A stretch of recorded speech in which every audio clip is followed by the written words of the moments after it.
দুনিয়ার মানুষ, দুনিয়ার মোহাব্বত, দুনিয়ার ভালোবাসার মধ্যে নবীর উম্মতরা দুনিয়ার ভালোবাসার মধ্যে পড়িয়া রয়েছে। দুনিয়ার ভালোবাসার পার চেষ্টার মধ্যে প্রচেষ্টার মধ্যে বান্দার দলেরা পড়িয়া রয়েছে। রাসূল সাল্লাল্লাহু আলাইহি ওয়াসাল্লাম আব্দুল্লাহ ইবনে শুকাইর রাদিয়াল্লাহু তাআলা আনহু যখন রাসূল সাল্লাল্লাহু আলাইহি ওয়াসাল্লামের নিকট গেলেন, যার পর ওই সময় তিনি দেখিতেছেন পয়গম্বর সাল্লাল্লাহু আলাইহি ওয়াসাল্লাম তিনি তেলাওয়াত করিতেছেন তাকাসুর আলহাকুমুত তাকাসুর হাত্তা যুরতুমুল মাকাবির কাল্লা সাওফা তা'লামুন। আল্লাহ রাব্বুল আলামিন পয়গম্বর মুহাম্মদ মুস্তাফা সাল্লাল্লাহু আলাইহি ওয়াসাল্লাম যখন তিনি এই সূরা তেলাওয়াত করতেছিলেন, আব্দুল্লাহ ইবনে শুকাইর রাদিয়াল্লাহু তাআলা আনহু ওই স্থানে যায় যখন উপস্থিত হয়ে গেলেন, আর ওই সময় তিনি পয়গম্বর তিনি বলেন, আদম সন্তান শুধু বলে আমার সম্পদ, আদম সন্তান বলে আমার বাড়ি, আদম জাতিরা বলে আমার ঘর, আদম সন্তানরা বলে আমার জায়গা।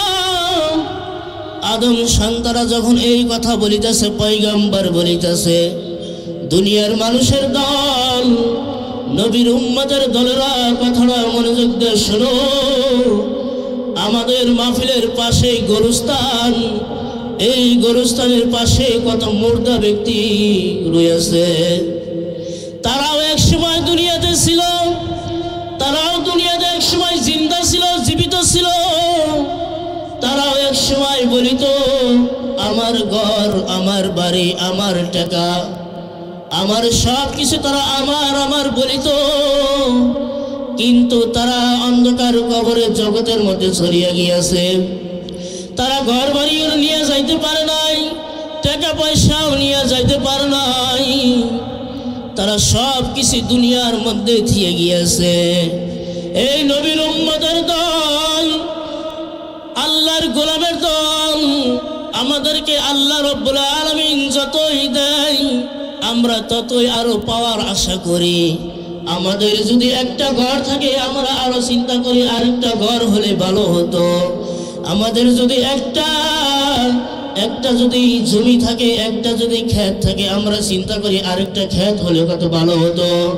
আমার যদি একটা গাড়ি হয় আমরা চিন্তা করি আরেকটা গাড়ি হলে কত না ভালো হতো।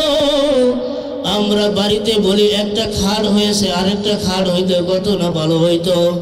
একটা কম্বল রয়েছে আরেকটা কম্বল হলে না কত ভালো হইতো। আমরা দুনিয়ার পাওয়ার মধ্যে প্রচেষ্টার মধ্যে আমরা ডুবিয়া রয়েছি। রাসূল সাল্লাল্লাহু আলাইহি ওয়াসাল্লামের সাহাবী আনাস ইবনে মালিক রাদিয়াল্লাহু তাআলা আনহু তিনি বলেন, তিরমিজি শরীফের মধ্যে বর্ণনা আছে, বুখারী শরীফের মধ্যে বর্ণনা রয়েছে, রাসূল সাল্লাল্লাহু আলাইহি ওয়াসাল্লাম তিনি বলিতেছেন, নবীর উম্মতের দল কথাটা শুনিয়া রাখো। একটা মানুষের তিনটা জিনিস ছাড়া তার আর কিছুই নাই। দুনিয়ার মানুষের দল সব কিছু যখন বলি আমরা, কিন্তু দুনিয়াতে বান্দা তোমার তিনটা জিনিস, যখন বান্দা তুমি দুনিয়া থেকে বিদায় নিয়ে যখন তুমি চলিয়ে যাও, বান্দা ওই জিনিসটা সব কিছু তুমি রাখিয়া যাও। নবীর উম্মতের দল কথাটা শুনিয়া রাখো। বান্দার তিনটা জিনিস থাকে যখন বান্দা দুনিয়া থেকে চলিয়া যায়। মসজিদের পালকি খানার মধ্যে যখন চড়ে, মানুষের লাশ যখন খাটের মধ্যে ঢুকিয়া লয়, ওই খাটের মধ্যে উঠিয়া কত মানুষকে অন্ধকার কবরের জগতের মধ্যে দিয়ে আসে। বান্দা ওই কবরের সময়ের মধ্যে যখন রাখিয়া আসে, দাফনের কাফন যখন সম্পূর্ণ করে, ওই সময় বান্দার সঙ্গে তিনটা জিনিস চলিয়া যায়। এক নম্বর হলো বান্দার সঙ্গে তিনটা জিনিস যায়, এক নাম্বার হলো ওই বান্দার সঙ্গে আমল চলিয়া যায়, দুই নাম্বার চলিয়া যায় তার আত্মীয় স্বজন, তিন নাম্বার চলিয়া যায় তার সঙ্গে ধন সম্পদ টাকা পয়সা। এই নবীর উম্মতের দল যখন বান্দা ওই বান্দাকে যখন মাটি দিয়া আসিয়া যখন আমরা পড়িয়া যাই, ওই মানুষের সঙ্গে যে মৃত ব্যক্তি আছে তার সঙ্গে একটা জিনিস থাকে আর দুইটা জিনিস চলিয়া আসে। এক নম্বর হলো দুনিয়াতে সে আমল করিয়াছে, দুনিয়াতে নেক কাজ করিয়াছে, দুনিয়াতে ভালো কাজ করিয়াছে, এই জিনিসটা তার সঙ্গে যায় বান্দা। দ্বিতীয় নাম্বার সে তার আত্মীয় স্বজন যায় আছে, স্ত্রী সন্তান ভাই বেড়াত আত্মীয় স্বজন যারা আছে তারা তার কবরের সঙ্গে থাকে না, মাটি দিয়ে তারা ওখান থেকে চলিয়া আসিয়া পড়ে। তৃতীয় নাম্বার হলো দুনিয়াতে সে তো টাকা পয়সা ধন সম্পত্তি যা কিছু কামাইছে এই সব কিছুই ওই কবরের মধ্যে যায় না, সব কিছু চলিয়া আসে। ওই কবরের মধ্যে টাকা পয়সা ধন সম্পদ টাকা পয়সা কিছু থাকে না। নবীর উম্মতের দল দুনিয়াতে থাকিয়া কিসের এত বাহাদুরি করো, দুনিয়াতে থাকিয়া এত কিসের জন্য বাহাদুরি করো। আব্দুল্লাহ ইবনে শুকাই রাদিয়াল্লাহু তাআলা আনহু থেকে বর্ণিত,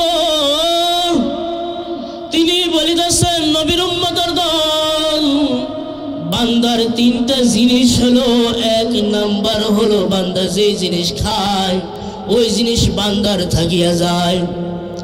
একটা বান্দা যে জিনিস খায় ওই জিনিস বান্দার থাকিয়া যায়, যে জিনিস বান্দা খায় না ওই জিনিসের বান্দার থাকে না।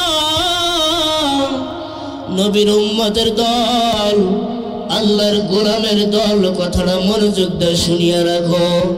দ্বিতীয় নাম্বার নবীর উম্মতের দল যে জিনিস তুমি ব্যবহার করিয়াছো পুরাতন হয়ে গিয়েছে ছিঁড়ে গিয়েছে ওই জিনিসটা হলো তোমার। তৃতীয় নাম্বার হলো নবীর উম্মতের দল দুনিয়াতে থাকিয়া তুমি যে দান করিয়াছো সদকা করিয়াছো এই জিনিসটা এই আমলটা বান্দা তোমার থাকিয়ে যাবে। একটা মানুষ যখন দুনিয়া থেকে চলিয়া যায় বিদায় নাই, নবীর উম্মতের দল ওই জিনিসটা আমল করলে আমল তার কবর সঙ্গের সাথে হয়ে যায়। নবীর উম্মতের দল আল্লাহ সুবহানাহু ওয়া তাআলা বান্দাকে দুনিয়ায় পাঠিয়েছেন, নবীর উম্মত করিয়া আল্লাহ আমাদেরকে দুনিয়ায় পাঠিয়েছেন, বড় নিয়ামত করিয়া দুনিয়াতে আল্লাহ আমাদের পাঠাইলেন। আর আমরা দুনিয়াতে আসিয়া দুনিয়ার লোভের ভালোবাসার মধ্যে লিপ্ত হয়ে গিয়েছি। নবীর উম্মতের দল আল্লাহু তাআলা রব্বুল আলামিন তার ফেরেশতা জিবরাইল আলাইহিস সালাতু ওয়াস সালাম, এই জিবরাইল আলাইহিস সালাতু ওয়াস সালামকে আল্লাহু তাআলা রব্বুল আলামিন তিনি বললেন, আল্লাহ বললেন তিনটা লোককে পরীক্ষা করার জন্য আল্লাহ জিবরাইলকে মানুষের সুরত ধরিয়া তিনি দুনিয়াতে পাঠিয়ে দিলেন। এক নাম্বার ছিল লোকটা ছিল কুষ্টি রোগওয়ালা, দুই নাম্বার লোক ছিল টাকওয়ালা, তিন নাম্বার লোক ছিল অন্ধওয়ালা। এই তিন লোককে পরীক্ষা করার জন্য জিবরাইল আলাইহিস সালাতু ওয়াস সালাম মানুষের সুরত ধরিয়া বেশ ধরিয়া যখন তিনি ওই তিনজন লোকের নিকটে আসিয়া তাদেরকে বললেন, প্রথমে আসলেন কুষ্টি রোগওয়ালার নিকটে, তাকে আসিয়া বললেন, ভাই তোমার সবচেয়ে ভালো জিনিস কোনটা যা আল্লাহর কাছে চাইলে আল্লাহ দিয়ে দিবে? ওই লোকটা বলল, আল্লাহ যদি আমাকে এই রোগটা সুস্থ করিয়া দেয় আমার অনেক ভালো হয়ে যাবে, কারণ এই কুষ্টি রোগ হওয়ার কারণে মানুষ আমার সঙ্গে কথা বলে না, মানুষ আমার সঙ্গে কথা বলতে চায় না, মানুষের সঙ্গে আমি বসতে পারি না, মানুষ আমাকে প্রচন্ড ঘৃণা করে, মানুষ আমাকে দেখতে পারে না। নবীর উম্মতের দল ওই সময় জিবরাইল আলাইহিস সালাম মানুষের সুরত ধরিয়া ওই সময় তিনি বললেন, ভাই আমি যদি আল্লাহর নিকট দোয়া করি আল্লাহ কবুল করিয়া লইবে। ওই সময় বললেন, ভাই আল্লাহর নিকট দোয়া করেন যাতে জানি আল্লাহ রাব্বুল আলামিন আমার শরীরটাকে সুস্থ করিয়া দেয়। নবীর উম্মতের দল, কথাটা মনোযোগ দিয়ে শুনো, পর্দার আড়ালের মা ও বোনেরা কথাটা মনোযোগ দিয়ে শুনো। জিবরাইল আলাইহিস সালাতু ওয়াস সালাম দোয়া করার কারণে ওই কুষ্ঠিওয়ালা রোগটা দূর হয়ে গেল। বলেন সুবহানাল্লাহ। যখন ওই রোগটা যখন দূর হয়ে গিয়েছে, আজরাইল আলাইহিস সালাতু ওয়াস সালাম ওই সময় তিনি বললেন, ভাই আরো কি তোমার কোনো চাওয়া আছে কিনা? ওই সময় বললেন, ভাই আল্লাহ তাআলা রব্বুল আলামিন আমাকে কিছু যদি উট দিত তাহলে আমি এই উট লালন পালন করিতাম, নিজের জীবিকা এর দ্বারাই আমি তালাশ করিয়া লইতাম। ওই সময় জিবরাইল আলাইহিস সালাতু ওয়াস সালাম ওই লোকটাকে যখন উট দিয়ে দিলেন, সেই উট তিনি লালন পালন করিয়া অনেক উট বানিয়ে ফেললেন। দ্বিতীয় লোক ছিল টাকওয়ালা লোকের নিকটে যখন জিবরাইল আলাইহিস সালাতু ওয়াস সালাম যখন গেলেন, যাওয়ার পর জিবরাইল আলাইহিস সালাতু ওয়াস সালাম বললেন যে, ভাই তোমার কাছে সবচেয়ে ভালো জিনিস কোনটা, যেটা আল্লাহর কাছে চাইলে আল্লাহ তোমাকে দিয়ে দিবেন? আর ওই সময় তিনি বললেন যে, আমার মাথায় টাক হয়েছে, মাথায় চুল নাই, এই না থাকার কারণে মানুষ আমার সঙ্গে ভালোভাবে কথা বলে না, মানুষ আমার সঙ্গে হাসি ঠাট্টা করে। নবীর উম্মতের দল, ওই সময় জিবরাইল আলাইহিস সালাতু ওয়াস সালাম যে ফেরেশতা তারা তো জানে না। ওই সময় জিবরাইল বললেন, ভাই আমি আল্লাহর কাছে দোয়া করলে আল্লাহ আপনাদের এই টাক থেকে আপনাকে ভরপুর চুল দান করিয়ে দিবেন। বলেন সুবহানাল্লাহ। আল্লাহ তাআলা রাব্বুল আলামিন নিকটে যখন জিবরাইল আলাইহিস সালাতু ওয়াস সালাম যখন দোয়া করলেন, এই দোয়া করার কারণে আল্লাহ রাব্বুল আলামিন তার মাথায় দ্বিগুণ চুল দিয়া দিলেন। বলেন সুবহানাল্লাহ। আর এই চুল দেওয়ার কারণে আর ওই সময় জিবরাইল আলাইহিস সালাতু ওয়াস সালাম ওই সময় তিনি বললেন, হে আল্লাহর গোলামের দল, এখন কোন জিনিসটা তোমার সবচেয়ে বেশি প্রয়োজন? আর ওই সময় তিনি বললেন, এখন যদি আল্লাহ তাআলা রব্বুল আলামিন আমাকে কিছু জীবন চলার জন্য কিছু বস্তু যদি দিয়ে দিত। ওই সময় আল্লাহ তাআলা জিবরাইল আলাইহিস সালাতু ওয়াস সালাম তাকে কিছু গরু দিয়ে দিলেন। সে গরু, অনেক গরু তাকে আল্লাহ রাব্বুল আলামিন তাকে দিয়ে দিলেন। তৃতীয় ব্যক্তি ছিল অন্ধ। এই অন্ধর নিকটে যখন জিবরাইল আলাইহিস সালাতু ওয়াস সালাম তিনি যান, আর ওই সময় তিনি বলিতেছেন, জিবরাইল বলিতেছেন, হে অন্ধওয়ালা ভাই, তোমার কাছে সবচেয়ে পছন্দনীয় কি জিনিস, যে জিনিস তোমার কাছে সবচেয়ে ভালো, যে জিনিসের দ্বারাই তোমার উপকার হবে? আর ওই অন্ধ লোকওয়ালা বললেন যে, আল্লাহ রাব্বুল আলামিন আমার দুটি চোখ যদি ভালো করিয়ে দিত আমার সবচেয়ে ভালো হতো, কারণ এই দুটি চোখ দিয়ে আমি দুনিয়ার কোনো কিছু দেখতে পারি না, দুনিয়ার নাজ নিয়ামত আমি দেখতে পারি না। দুনিয়াতে আল্লাহ তাআলা রাব্বুল আলামিন কত সুন্দর নিয়ামত দিয়েছে, এই নিয়ামত থেকে আমি বঞ্চিত। ওই সময় জিবরাইল আলাইহিস সালাতু ওয়াস সালাম তিনি বললেন, এখন যদি আমি আল্লাহর নিকট দোয়া করি আল্লাহ রাব্বুল আলামিন দোয়া কবুল মঞ্জুর করিয়ে নেবেন। আর ওই সময় জিবরাইল আলাইহিস সালাতু ওয়াস সালাম ওই লোকের জন্য যখন দোয়া করলেন, দোয়া কবুল করিয়ে নিলেন। সাথে সাথে যখন তার চক্ষু ভালো হয়ে গেলেন, আর ওই সময় ওই বান্দা বললেন, হে আল্লাহর গোলামের দল, এখন যদি আল্লাহ যদি আমার এখন নির্ধারিত একটা জিনিস দিত, নিজের এই জিনিস দেওয়ার কারণে আমিও নিজের জীবিকা তালাশ করিয়া লইতে পারতাম। আর ওই সময় জিবরাইল আলাইহিস সালাতু ওয়াস সালাম ওই লোকটাকে কিছু বকরি যখন তাকে দিয়ে দিলেন, অনেক বকরি দিয়ে দিলেন। কয়েকদিন পর জিবরাইল আলাইহিস সালাতু ওয়াস সালাম ছদ্মবেশে আবার আসলেন। ওই সময় তো ভালো বেশ ধরিয়া সুন্দর পোশাক পরিধান করিয়া আসিয়াছিলেন। আর এখন আল্লাহ তাআলা রব্বুল আলামিন তিনি বলিতেছেন, হে জিবরাইল তুমি এখন যাও, সিরা পোশাক পরিয়া, নোংরা পোশাক পরিয়া তুমি তাদের কাছে যাবা পরীক্ষা হওয়ার জন্য। আর ওই সময় ওই তাদের লোকদের প্রথম লোক ছিল কুষ্টিওয়ালা লোক, যে লোকে জিবরাইলের দোয়ার মাধ্যমে সে সুস্থতা লাভ করিলেন। জিবরাইল ছদ্মবেশে যখন আসিলেন, জিবরাইল আলাইহিস সালাতু ওয়াস সালাম ওই সময় বললেন, ভাই আমার কিছু সফরের জন্য কিছু উটের প্রয়োজন, আমাকে কিছু উট দেন, সাহায্য করেন। আর ওই সময় এই কথা যখন বললেন আমি উট দিতে পারবো না। কুষ্টি লোকওয়ালা বললেন আমি উট দিতে পারবো না। ওই জিবরাইল আলাইহিস সালাতু ওয়াস সালাম ওই সময় তিনি বললেন যে এইটাই তো তোমার একজনের দোয়ার বিনিময়ে তুমি এই জিনিস পেয়েছো, দোয়ার বিনিময়ে তোমাকে আল্লাহ শরীরে সুস্থতা দান করিয়াছেন। আল্লাহর গোলামের দল ওই সময় যখন এই কথা বললেন, জিবরাইল আলাইহিস সালাতু ওয়াস সালাম বললেন যে ভাই তোমাকে এই জিনিস তো আল্লাহ দিয়েছে, তুমি কেন দিবা না? ওই লোকটা কুষ্টি লোকওয়ালা বললেন যে এইটা আমার পূর্বপুরুষের দিকে আমাকে এই জিনিস রয়ে আছে, কেউ আমাকে দান করে নাই। আমাদের বংশ ছিল উষা বংশ, মাকাম বংশ ছিল, আমাকে কেউ কিছু দেয় নাই। জিবরাইল আলাইহিস সালাতু ওয়াস সালাম ওই সময় বললেন যে আল্লাহ তাআলা তোমাকে যা দিয়েছিল তোমাকে জানি সব কিছু কারিয়া লয়। জিবরাইল আলাইহিস সালাতু ওয়াস সালাম দোয়া করলেন, সাথে সাথে তার সেই কুষ্টি রোগ আবার হয়ে গেলেন। তাকে যে উট দিয়েছিল উট সব মরিয়া সাফ হয়ে গেলেন।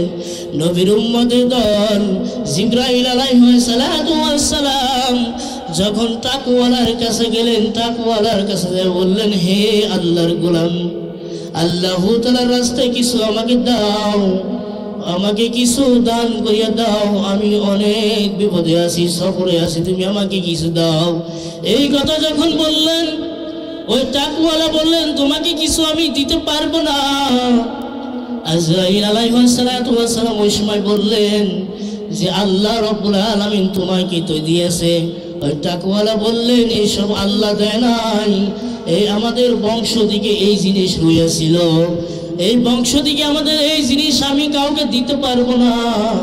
আজরাইল আলাইহিস সালাতু ওয়াস সালাম ওই সময় তিনি দোয়া করিলেন, আল্লাহ তোমাকে যা দিয়েছে সব আল্লাহ যাতে জানি কারিয়া লইয়া যায়।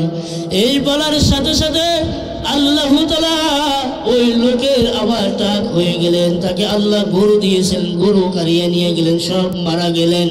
নবীর উম্মতের দল 3 নম্বর ছিল অন্ধওয়ালা ছিল। এই অন্ধওয়ালা লোকের নিকটে যখন জিবরাইল আলাইহিস সালাতু ওয়াস সালাম যখন তিনি গেলেন, যাওয়ার পর তিনি দেখলেন এই অন্ধ লোক তিনি আল্লাহ তাআলার হুকুম মানিতেছে, আল্লাহর হুকুম মানার জন্য ইবাদত করিতেছে, বন্দেগী করিতেছে। নবীর উম্মতের দল আর ওই সময় জিবরাইল আলাইহিস সালাতু ওয়াস সালাম ওই সময় তিনি বললেন যে হে ভাই, আমি সফরে রয়েছি, আমাকে কিছু আপনার এখান থেকে কিছু বকরি দান করেন। এই দান করায় আমার অনেক সুবিধা হবে, আমার অনেক বিপদ কাটিয়া যাবে। যখন এই কথা যখন তিনি বললেন, আর ওই বকরিওয়ালা তিনি বললেন, ভাই আপনার যেটাই পছন্দ হয়, যতটি লাগে আপনি ততটি নিয়ে নেন। এই কথা যখন তিনি বললেন, জিবরাইল আলাইহিস সালাতু ওয়াস সালাম ওই সময় তিনি বললেন, ভাই শুনিয়া রাখো, আল্লাহ তাআলা রব্বুল আলামিন তোমাকে দিয়েছিল পরীক্ষা করার জন্য। আমি তো আসলে মানুষ নয়, আমি ফেরেশতা, তোমাদের পরীক্ষা নেওয়ার জন্য আমি আসিয়াছিলাম। তো নবীর উম্মতের দল এই 3 ব্যক্তির মধ্যে এক ব্যক্তি পরীক্ষায় পাশ করিয়া গেল। আল্লাহ রাব্বুল আলামিন তাকে যে রোগ দিয়েছিল রোগ থেকে দূর করিয়া দিলেন।